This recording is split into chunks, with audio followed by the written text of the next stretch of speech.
Hello everyone, welcome back to the channel. आज की video में हम शुरू करने वाले हैं इस वीडियो को फ्रॉम सेक्शन 47। सेक्शन 47 में बात की जाती है person arrested to be informed of ground of arrest and right to bail. तो जिस भी व्यक्ति को यहाँ पर अरेस्ट किया जाता है पुलिस ऑफिसर के द्वारा या फिर किसी अदर पर्सन के द्वारा विदाउट वारंट के लिए, ठीक है, उस व्यक्ति को हम कम्युनिकेट करेंगे उन सभी ग्राउंड्स के बारे में कि किस वजह से उसे वहाँ पर अरेस्ट किया गया है, ठीक है, उन सभी पर्टिकुलर्स के बारे में, उन सभी ग्राउंड्स के बारे में। फिर कहा जा रहा है कि जो भी पुलिस ऑफिसर किसी भी व्यक्ति को विदाउट वारंट अरेस्ट कर रहा है और वो व्यक्ति ने ऐसा कोई ऑफेंस नहीं किया है जो कि नॉन बेलेबल ऑफेंस है, मतलब जो भी उसने ऑफेंस किया है वो बेलेबल होना चाहिए, ठीक है। अगर उसने बेलेबल ऑफेंस किया है तो वहाँ पर वो उसे इन्फॉर्म करेगा, उस व्यक्ति को, वो पुलिस वाला, कि आपको अरेस्ट तो कर लिया गया है लेकिन आप एंटाइटल हैं रिलीज़ होने के लिए बेल पर, और आप अरेंज कर सकते हैं अपनी श्योरिटीज़ को, ठीक है। इसके बाद आता है नेक्स्ट सेक्शन 48, जिसमें हमने बात करी है obligation of person making arrest to inform about arrest ETC to the relative और फ्रेंड। अब हमने 47 में उस व्यक्ति को जो कि अरेस्ट हुआ है उसे इन्फॉर्म किया है, यहाँ पर हम उसके रिलेटिव और फ्रेंड को इन्फॉर्म कर रहे हैं, ठीक है। तो वो हर एक पुलिस ऑफिसर, वो हर एक पर्सन जिसको अरेस्ट करने के लिए यहाँ पर हमने वारंट दिया है या बोला है, उसने उस व्यक्ति को अरेस्ट कर लिया।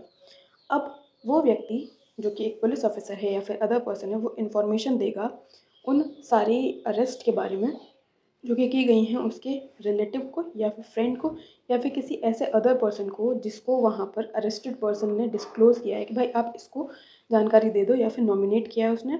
उस अरेस्टेड पर्सन के द्वारा, ठीक है। उस व्यक्ति को उनकी अरेस्ट की जानकारी दी जाएगी। और इसके अलावा एक डेजिग्नेटेड पुलिस ऑफिसर होगा, उसको भी इसकी जानकारी दी जाएगी, जो कि ASI रैंक तक का हो सकता है। हर एक डिस्ट्रिक्ट में ऐसा एक ऑफिसर अपॉइंट किया जाएगा। ये नया प्रोविज़न आया है यहाँ पर। इसके बाद आगे कहा जा रहा है, देखिए, जो पुलिस ऑफिसर है वो इन्फॉर्म करेगा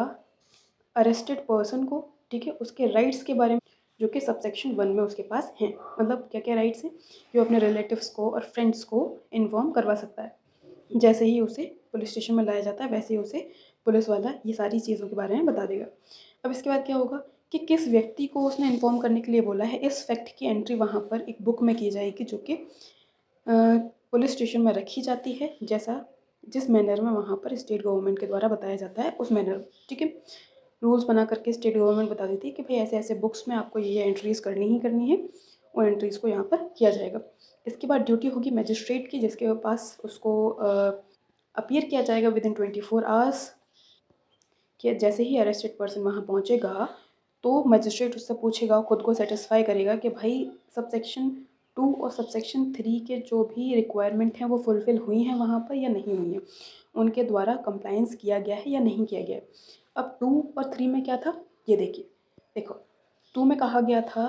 कि भाई जो भी अरेस्टेड पर्सन है उसको उसके राइट्स के बारे में बताया गया है या नहीं बताया गया है। तो यहाँ पर उसका राइट क्या था, राइट था कि आप रिलेटिव को और फ्रेंड को इन्फॉर्म करवा सकते हैं, ठीक है। वहीं पर 3 में कहा जा रहा है कि जो भी व्यक्ति को वहाँ पर अरेस्ट किया गया है उसकी एंट्री की गई है या नहीं की गई है, ठीक है। नेक्स्ट सेक्शन आ जाता है हमारा 49, जिसमें हम बात कर रहे हैं, देखिए, सर्च ऑफ अरेस्टेड पर्सन। तो जिस भी व्यक्ति को अरेस्ट किया जाएगा, अगर उसके पास कोई सामान है या फिर ऐसा लगता है कि उसके पास ऐसी कोई चीज़ हो सकती है तो उस व्यक्ति का भी सर्च किया जा सकता है, ठीक है। तो इसमें कहा जा रहा है when ever a person is arrested bye a police officer, जब भी किसी व्यक्ति को पुलिस ऑफिसर अरेस्ट करता है वारंट के अंडर में और वहाँ पर बेल देना प्रोवाइड नहीं किया हुआ है, अगर बेल देना प्रोवाइड किया भी हुआ है लेकिन वो जो व्यक्ति है वो फर्निश नहीं कर पाता है बेल को, मतलब वो लंबे टाइम तक वहाँ रहने वाला है, तो यहाँ पर क्या किया जाता है, देखिए, ये तो हो गया कि आपने वारंट के अंडर में उसको अरेस्ट किया। अगर उसको आपने विदाउट वारंट भी अरेस्ट किया, मतलब अपने सिविल ऑफेंस में या फिर किसी ऐसे ऑफेंस में या फिर किसी प्राइवेट पर्सन के द्वारा अरेस्ट किया गया है, लेकिन उसको वहाँ पर लीगली आप बेल एडमिट नहीं कर सकते, बेल पर नहीं छोड़ सकते, और वो व्यक्ति भी फर्निश नहीं कर सकता है बेल। तो वहाँ पर जो भी व्यक्ति है जिसने उसको अरेस्ट किया है या फिर किसी प्राइवेट पर्सन के द्वारा, जिस भी पुलिस ऑफिसर के द्वारा पुलिस ऑफिसर को उसने मेक ओवर किया है उस अरेस्ट करने के बाद उस व्यक्ति को, तो ये जो पुलिस ऑफिसर होगा वो सर्च कर सकता है उस व्यक्ति को जिसको अरेस्ट किया गया है इन द सेफ कस्टडी, और जितने भी आर्टिकल उसके पास से मिलते हैं नेसेसरी वियरिंग्स को छोड़ करके, मतलब जो भी उसके शरीर पे कपड़े होने चाहिए उन जो नेसेसरी हैं उनको छोड़ करके जो भी आर्टिकल्स उसके पास मिलते हैं उनका क्या है एक लिस्ट बना लेगा, उसकी रिसिप्ट बना लेगा और उसमें लिखेगा कि क्या क्या आर्टिकल्स वहाँ पर उसके पोजीशन में मिले हैं, और उन लिस्ट को वो क्या कहते हैं उस व्यक्ति को दे देगा, ठीक है, जिस व्यक्ति को वहाँ पर अरेस्ट किया गया है। और यदि फीमेल को अरेस्ट किया गया है और उसकी सर्च होनी है तो उसकी सर्च एक महिला के द्वारा ही होगी, अनदर फीमेल के द्वारा ही होगी, और स्ट्रिक्ट रिगार्ड टू डिसेंसी, मतलब वहाँ पर जो भी सर्च होगी वो डिसेंसी के अंदर में होगी, उसके बाद अभद्र व्यवहार नहीं किया जाएगा। इसके बाद आता है नेक्स्ट आर्टिकल है, सॉरी सेक्शन है हमारा 50 में हम बात करते हैं power to seize offensive weapons, मतलब अगर कोई ऑफेंसिव वेपन मिलता है तो उसको हम कैसे क्या सीज कर सकते हैं उसके बारे में। तो कोई भी पुलिस ऑफिसर या कोई भी अदर पर्सन जिसने अरेस्ट वहाँ पर किया है वो जैसे ही अरेस्ट हो जाता है उसके इमीडिएटली आफ्टर, मतलब उसके हाल बाद जिस व्यक्ति को अरेस्ट किया गया है उस व्यक्ति से वो ऑफेंसिव वेपन ले लेंगे अगर उसकी कस्टडी में कोई भी मिलता है, और उन सभी वेपन को डिलीवर किया जाएगा टू द कोर्ट और ऐसे ऑफिसर को जिसके सामने उस पर्टिकुलर अरेस्टेड पर्सन को वहाँ पर उन्हें अपीयर करवाना था या फिर प्रोड्यूस करना था, ठीक है। तो कोर्ट और ऐसे व्यक्ति को वहाँ पर ये जो पर्टिकुलर वेपन है वो वहाँ पर प्रोड्यूस किए जाएंगे। अब इसके बाद आता है नेक्स्ट सेक्शन 51। सेक्शन 51 में हम पढ़ते हैं, देखिए, examination of accused by the medical practitioner at the request of police officer. तो जब भी पुलिस ऑफिसर किसी व्यक्ति को अरेस्ट करता है और वो पुलिस ऑफिसर रिक्वेस्ट करता है मेडिकल प्रैक्टिशनर से, भाई इस व्यक्ति का मेडिकल एग्जामिनेशन कर दीजिए आप, क्योंकि ये देखो ये कुछ सेफ गार्ड्स हैं जो इसलिए बनाए गए हैं कि पुलिस कस्टडी में टॉर्चर ना हो, ये सारी चीज़ों को ध्यान में रखते हुए बनाए गए, लेकिन फिर भी चीज़ें होती हैं, ठीक है, लेकिन ये सेफ गार्ड्स बनाए गए थे, अब उनको थोड़ा सा अच्छा किया गया। देखो अब इसमें क्या है, मान लीजिए किसी व्यक्ति को अरेस्ट किया गया है और जिस व्यक्ति को अरेस्ट किया गया है उसके पास उसके ऊपर ऐसे ऐसे चार्जेस थे कि उसने ऐसा कोई ऑफेंस किया है कि अगर उस व्यक्ति का मेडिकल एग्जामिनेशन करवाया जाता है तो कुछ ना कुछ हमें एविडेंसेस मिल सकते हैं उस पर्टिकुलर ऑफेंस को करने के उसके द्वारा, तो वहाँ पर ये चीज़ लॉफुल होगी, ठीक है, लॉफुल होगी कि रजिस्टर्ड मेडिकल प्रैक्टिशनर के द्वारा जब पुलिस ऑफिसर उस रजिस्टर्ड मेडिकल प्रैक्टिशनर से रिक्वेस्ट करेंगे, उस पुलिस ऑफिसर के द्वारा रिक्वेस्ट की जाएगी या फिर किसी ऐसे व्यक्ति के द्वारा जो कि गुड फेथ में उसके एड में, मतलब उसकी मदद करने के लिए या फिर उसकी डायरेक्शन के अंडर में काम कर रहा है कि भाई आप इस व्यक्ति का मेडिकल एग्जामिनेशन कर दीजिए, जिससे हमें वो एविडेंसेस मिल सकें जो वहाँ पर हमारे लिए बहुत ज़रूरी है, और अगर वो चाहें तो उस फोर्स का यूज़ भी कर सकते हैं जो कि नेसेसरी है वहाँ पर उस पर्पज़ के लिए। और जब भी किसी फीमेल का एग्जामिनेशन करवाना है इस सेक्शन के अंडर में, वो फीमेल रजिस्टर्ड मेडिकल प्रैक्टिशनर के द्वारा ही किया जाएगा या उसके सुपरविजन में ही किया जाएगा। जब ऐसे रिक्वेस्ट कर दी जाती है तो जो मेडिकल प्रैक्टिशनर होता है वो डिले किए बिना फॉरवर्ड कर देता है उस एग्जामिनेशन रिपोर्ट को जो उसने एग्जामिनेशन वहाँ पर किया था टू द इन्वेस्टिगेशन ऑफिसर, मतलब आईओ को। अब यहाँ पर एक एक्सप्लेनेशन दिया हुआ है, ये एक्सप्लेनेशन अप्लाई होता है 52 पर भी और 53 पर भी, क्योंकि तीनों में हमारे मेडिकल एग्जामिनेशन की बात की जा रही है।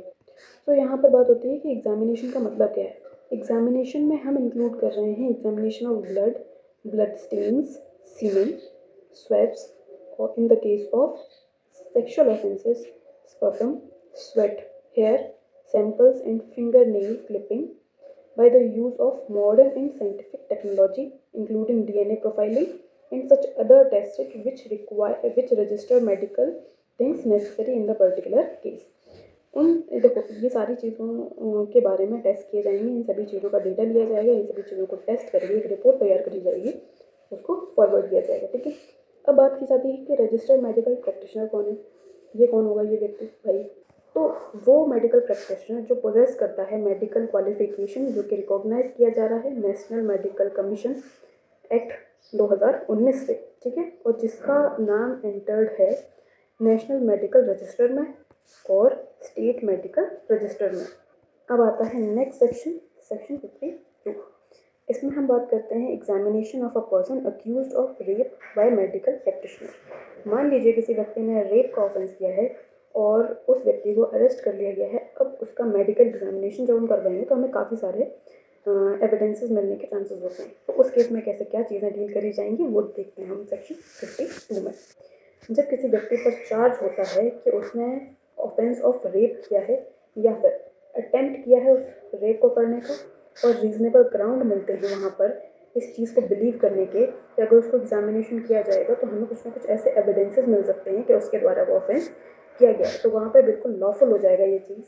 कि रजिस्टर्ड मेडिकल प्रैक्टिशनर जो कि एम्प्लॉयड है हॉस्पिटल में, जो कि गवर्नमेंट के द्वारा रन किया जाता है या फिर लोकल अथॉरिटी के द्वारा रन किया जाता है, अगर इन दोनों में ही आपको मेडिकल प्रैक्टिशनर नहीं मिल रहा है with in the area of 16 kilometre. 16 kilometre कहाँ से? जहाँ पर वो ऑफेंस कमिट हुआ है उसके आसपास कोई गवर्नमेंट का हॉस्पिटल नहीं है, कोई लोकल अथॉरिटी का हॉस्पिटल नहीं है। तो उस ऐसे रजिस्टर्ड मेडिकल प्रैक्टिशनर के द्वारा किया जाएगा जब पुलिस ऑफिसर से रिक्वेस्ट करेगी या फिर किसी गुड फेथ में कोई पर्सन है उसके द्वारा उसके डायरेक्शन में जो काम कर रहा है कि भाई जो अरेस्टेड पर्सन है उस व्यक्ति को आप एग्जामिन करिए, और ऐसा फोर्स यूज़ किया जा सकता है जो कि नेसेसरी है फॉर दैट पर्पस। एक चीज़ याद रखनी है, देखिए क्या कि अगर मेडिकल प्रैक्टिशनर गवर्नमेंट हॉस्पिटल में नहीं है, लोकल अथॉरिटी में नहीं है, और जहाँ से ऑफेंस हुआ है उसके 16 किलोमीटर के अंदर कोई ऐसा दोनों में से कोई भी चीज़ नहीं है, तो किसी भी रजिस्टर्ड मेडिकल प्रैक्टिशनर से हम as a police officer request कर सकते हैं। तो जो भी मेडिकल प्रैक्टिशनर यहाँ पर कंडक्ट कर रहा है एग्जामिनेशन को,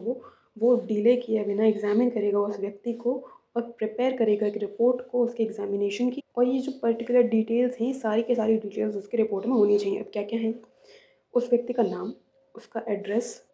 कौन का? अक्यूज्ड का, और जिस व्यक्ति के द्वारा उसको लेकर के आया गया है उस व्यक्ति का, दोनों व्यक्तियों का नाम और एड्रेस वहाँ पर लिखा जाएगा। उसके बाद एज क्या है अक्यूज्ड की, उसके बॉडी पर कोई मार्क मिले हैं इंजरी के या नहीं मिले हैं, और जो भी चीज़ें उससे ली गई हैं उनका डिस्क्रिप्शन लिखा जाएगा उस मटेरियल का, जो मटेरियल उसके लिए डीएनए प्रोफाइलिंग के लिए लिया गया है उसका पूरा डिस्क्रिप्शन लिखा जाएगा, और अदर